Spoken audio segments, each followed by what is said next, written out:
So hello everyone, ये video आज मेरे सभी छोटे भाई बहनों के लिए है जो अभी अपने कॉलेज के 3rd ईयर या 4th ईयर में हैं या फिर अभी स्कूलिंग कर रहे हैं 11th क्लास या 12th क्लास में। मैं आपको आज थोड़ा सा करियर गाइडेंस देने की कोशिश करूंगा। जो भी अब तक मैंने अपनी लाइफ में सीखा है, जो अपनी लाइफ में किया है, मैं उसके बेसिस पे आपको थोड़ा सा गाइड करूंगा। उससे पहले मैं आपको बता दूं कि मैं कौन हूँ। मेरा आपको इंट्रोडक्शन देता हूँ मैं आपको, ताकि आपको मेरी बातें थोड़ी समझ में आए और रियलिस्टिक लगे। तो यार बेसिकली मैंने बीटेक की है फ्रॉम DT यूनिवर्सिटी और मैंने वहाँ से मैकेनिकल इंजीनियरिंग की है। उसके बाद I was working as a finance and performance analyst in a big 4 consulting firm Deloitte. So उसके बाद मैंने डिसाइड किया कि मेरे को गवर्नमेंट जॉब की प्रिपरेशन करनी चाहिए। सो मेरे इसके पीछे बहुत सारे फैक्टर्स थे, इसलिए मैंने अपनी जॉब छोड़कर गवर्नमेंट जॉब प्रिपेयर करने का डिसाइड किया and now I am preparing for the government exams. So मैंने अभी फर्स्ट टाइम अपना गवर्नमेंट एग्जाम दिया है, जो कि SSC सीजल है। उसके बाद मेरे माइंड में बहुत सारी चीज़ें थी, बहुत सारे सवाल थे, बहुत सारी कंक्लूजन्स थे जो मैंने सीखे हैं अभी पिछले 2-4-6 महीनों में। और मैं चाहता था कि जो अभी अपने कॉलेज में, अपने स्कूल में है, वो भी बहुत ज़्यादा कंसर्न होते हैं कि उनको लाइफ में आगे क्या करना है। तो मैं चाहता था कि अपने पर्सनल एक्सपीरियंस आपको शेयर करूं ताकि आपको हेल्प हो। मुझे अपना बड़ा भाई समझकर ये पूरी वीडियो देखेगा, क्योंकि मैं आपको वो सभी चीज़ें बताना चाहता हूँ जो आप अभी ढूंढ रहे होंगे यूट्यूब पर या अभी आपके मन में चल रहे होंगे।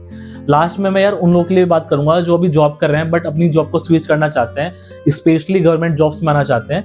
उनके लिए मैं बात करूंगा लास्ट में, क्योंकि वो मेरा पर्सनल एक्सपीरियंस है। मैंने एक टॉप MNC जॉब छोड़कर गवर्नमेंट जॉब प्रिपेयर करने का डिसाइड किया है, तो उनके लिए भी मैं बात करूंगा, शायद वो मेरे से रिलेट कर पाएं।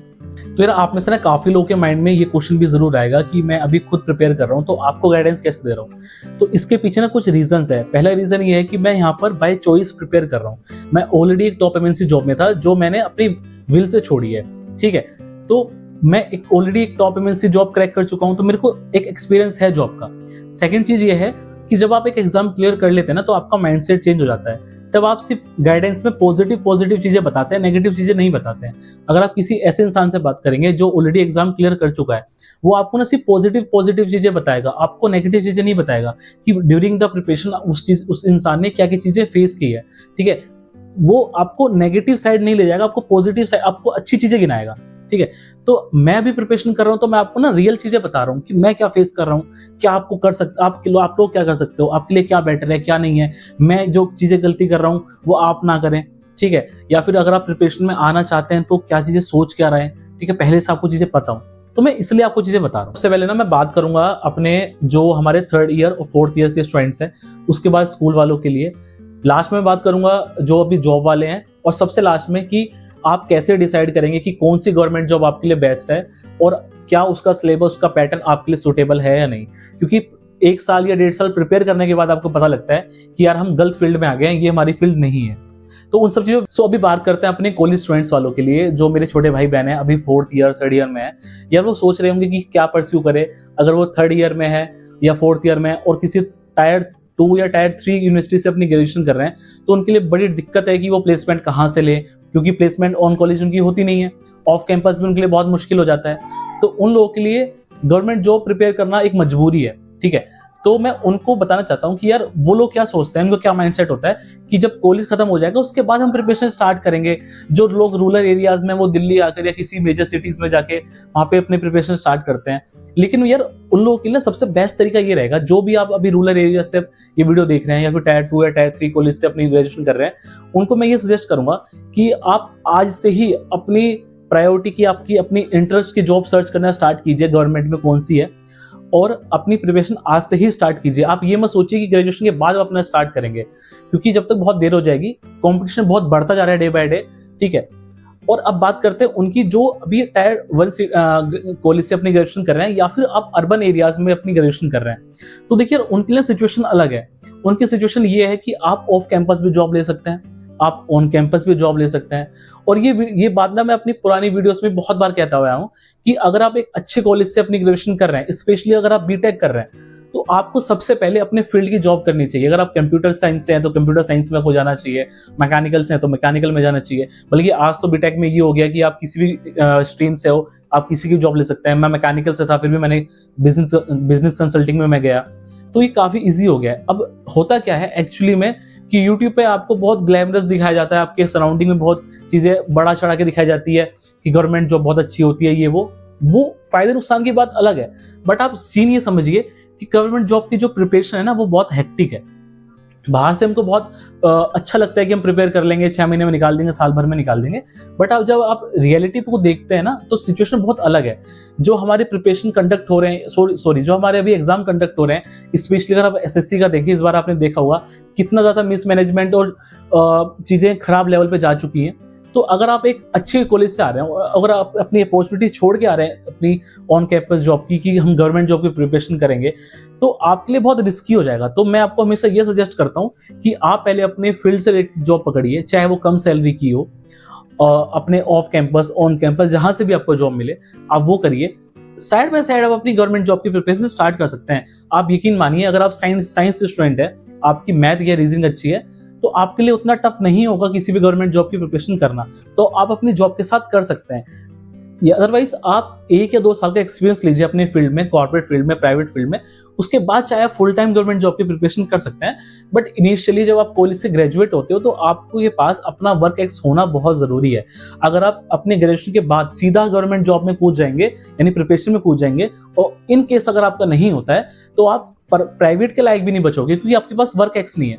तो इसलिए मैं हमेशा सजेस्ट करता हूं कि जो लोग अपनी अच्छे कॉलेज से ग्रेजुएशन कर रहे हैं या फिर अर्बन एरिया से अपनी ग्रेजुएशन कर रहे हैं, वो लोग अपनी ग्रेजुएशन के बाद जरूर से जरूर प्राइवेट जॉब ज्वाइन करें, अपनी कॉर्पोरेट जॉब ज्वाइन करें, और एटलीस्ट फर्स्ट 1 ईयर 2 ईयर का एक्सपीरियंस जरूर ले। यानी कि जब आप 1 साल प्रिपेयर करेंगे गवर्नमेंट जॉब के लिए और आपका नहीं होता या 2 साल में नहीं होता, और आप वापस जब प्राइवेट में जाएंगे तो आपके पास एक अपॉर्चुनिटी होगी दोबारा से ज्वाइन करने की, क्योंकि आपके पास वर्क एक्स होगा। और अगर आप डायरेक्टली गवर्नमेंट जॉब की प्रिपरेशन में आ जाएंगे तो आपके पास वो अपॉर्चुनिटी नहीं रहेगी। ठीक है, तो हमने दोनों लोगों के लिए बात कर ली, जो रूरल एरिया से हैं, जो अर्बन एरिया से हैं, जो टायर 1 सिटीज, टायर 1 कॉलेज में या 2 या 3 कॉलेज के स्टूडेंट्स हैं, उनके लिए हमने बात की। और लास्ट में मैं थोड़ा सा बताऊंगा कि आपके लिए कौन सा प्रिपरेशन अच्छी रहेगी, कौन सा गवर्नमेंट जॉब की प्रिपरेशन अच्छी रहेगी। अभी हम बात करते हैं 11 to 12 स्टूडेंट्स के लिए। उनके लिए भी ना सेम चीज है। देखिए, बहुत सारे एग्जाम्स ऐसे होते हैं जिसमें ग्रेजुएशन मस्ट होती है, यानी कि जिनकी क्वालिफिकेशन रिक्वायरमेंट, जो क्वालिफिकेशन रिक्वायरमेंट होती है वो ग्रेजुएशन होती है। बट ऐसे भी बहुत सारे एग्जाम्स हैं जो जिनकी क्वालिफिकेशन सिर्फ 10th मांगी जाती है या फिर सिर्फ 12th मांगी जाती है। तो उन लोगों के लिए ना बहुत गोल्डन अपॉर्चुनिटी होती है कि आप बहुत कम एज में अपनी जॉब क्रैक कर सकते हो। लेकिन दिक्कत ये है कि लोगों में अवेयरनेस नहीं है। आप किसी भी 10th क्लास के स्टूडेंट को देखेंगे तो वो अपनी पढ़ाई करने में मस्त है, उसको नहीं पता कि 10th के बाद भी वो जॉब ले सकता है। ठीक है, जो अभी बेचारे रूरल एरियाज में है, जिनको स्किल सेट उनका इतना स्ट्रांग नहीं है, उनको बहुत उनके बड़े ड्रीम्स नहीं, उनको बस अपनी फैमिली सेटल करनी है, उनके लिए ना बहुत अच्छी अपॉर्चुनिटीज होती हैं ये। 12th के बाद भी यही सीन है। तो आज से ही ना आप एक्सप्लोर कीजिए कि कौन सी जॉब आपके 10th के बाद आप एक्सप्लोर कर सकते, मतलब प्रिपेयर कर सकते हैं। 12th के बाद कौन सी प्रिपेयर कर सकते हैं, जैसे सीजीएल में भी आप CHSL 12th के बाद प्रिपेयर कर सकते हैं, और बहुत अच्छी जॉब है, LDC वगैरह जॉब मिलती है आपको। ठीक है, और एक जो रूरल एरियाज में जिसके पेरेंट्स बेचारे लेबर की जॉब कर रहे हैं, या फिर बहुत जो लोअर मिडिल क्लास फैमिलीज हैं, उनके लिए जॉब्स बहुत अच्छी होती हैं। ठीक है, अगर मैं आपको कहूं कि भाई सीधा आपको 1 लाख की जॉब मिल जाएगी, तो शायद वो पॉसिबल नहीं है। आपको स्टार्टिंग से ही, मतलब बेसिक से स्टार्ट करना पड़ेगा। तो जो लोग अभी अपनी स्कूलिंग में हैं और जिनकी प्रायोरिटी जॉब है, ठीक है, जिनको अभी बहुत बड़े बड़े सपने नहीं है, जिनको ये नहीं है कि यार हम ग्रेजुएशन करेंगे फिर उसके बाद हमें अपना स्किल सेट बहुत अच्छा प्रिपेयर करना है, हमारे ये हॉबीज हम ये वो उनकी बात नहीं कर रहे हैं। हम बात कर रहे हैं सिर्फ उनकी जो बेचारे अपने जॉब को लेकर अपने फैमिली को सेटल करना चाहते हैं, जिनकी फाइनेंशियल सिचुएशन बहुत स्ट्रांग नहीं है।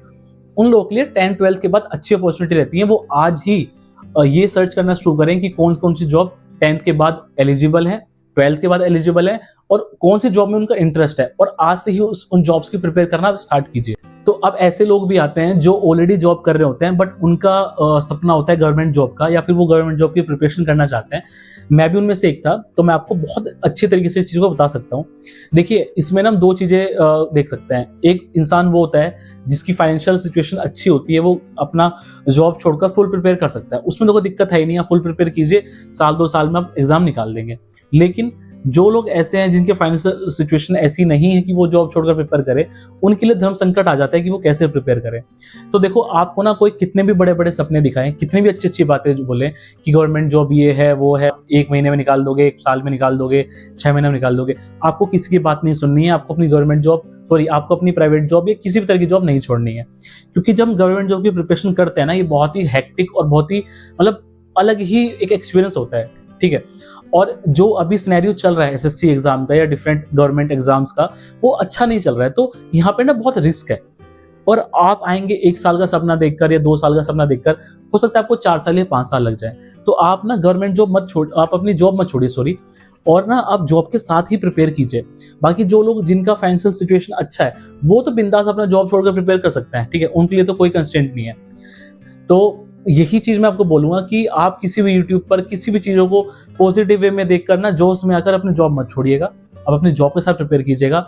जॉब के साथ प्रिपेयर करना उतना भी डिफिकल्ट नहीं है जितना आपको बताया जाता है, बस आपको एक अच्छी स्ट्रैटेजी इंप्लीमेंट करनी पड़ेगी, ठीक है।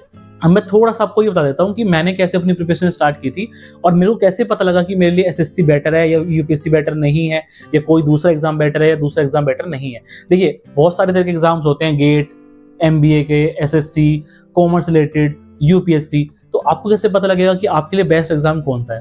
देखिए, सबसे पहले ना आप 2 या 3 एग्जाम ऐसे चूज कीजिए अपनी क्वालिफिकेशन के बेसिस पे जो आप जिनमें आप एलिजिबल हो। फिर उसके बाद देखिए कि आपके लिए मतलब आपका इंटरेस्ट किस में है, आपके सपना किस में, आपको मजा किस में आता है, ठीक है।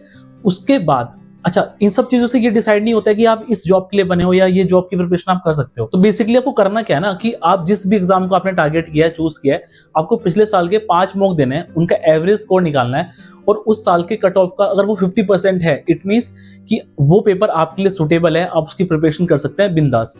देखिए, ऐसा इसलिए कह रहा हूं मैं क्योंकि मैंने भी ऐसे ही किया था और मेरे जो मार्क्स थे वो ऐसे ही बन रहे थे। तो आपको बेसिकली ऐसा ही करना है और आप जिस भी एग्जाम को चूज कर रहे हैं उसको पेपर दीजिए, उसके मार्क्स कैलकुलेट कीजिए, फिर एनालाइज कीजिए कि 50% बन रहे हैं नहीं। ऐसा नहीं है कि जो लोग 50% स्कोर नहीं कर पा रहे हैं कट ऑफ का, वो उसका प्रिपरेशन नहीं कर सकते हैं, लेकिन ना उनको टाइम ज्यादा लगेगा क्योंकि आप उस पेपर का जो नेचुरल आईक्यू है वो मैच नहीं कर पा रहे हैं अभी। तो इस तरीके से ना आप जज कर सकते हैं कि कौन सा एग्जाम की प्रिपरेशन आपको करनी चाहिए, कौन से नहीं। सपोज कीजिए आपने 2 या 3 एग्जाम को टारगेट किया कि भाई इसमें मैं एलिजिबल हूँ और इसमें मेरे को इंटरेस्ट भी है, तो आप उसका टेस्ट दीजिए। शुरू के 1 हफ्ता 10 दिन टेस्ट दीजिए विदाउट एनी प्रिपरेशन। फिर जैसे मैंने आपको बताया, मार्क्स कैलकुलेट कीजिए, मैच कीजिए, एनालाइज कीजिए। अगर 50% उस कट ऑफ के बन रहे हैं, इट मींस बिंदास प्रिपरेशन कर सकते हैं, आपका आईक्यू उस पेपर के लिए सुटेबल है, ठीक है। तो इस तरीके से आप अपने आप को एनालाइज कर सकते हैं। बाकी यार, इस वीडियो को लाइक कीजिए अगर आपको अच्छा लगा हो तो, और मैंने पूरी कोशिश की है कि कुछ चीजें आप मतलब सारी चीजें आपको बताऊं। बाकी अगर आपके कोई डाउट्स हैं तो आप मेरे को टेलीग्राम या फिर इंस्टाग्राम पे डायरेक्टली मैसेज कर सकते हैं और मेरे चैनल को सब्सक्राइब कर सकते हैं। मैं यहाँ पर अपनी पूरी स्ट्रैटेजी, पूरी अपनी जर्नी शेयर करता हूँ। बाकी ऐसी वीडियोस आपको मिलती रहेंगी। Thank you so much.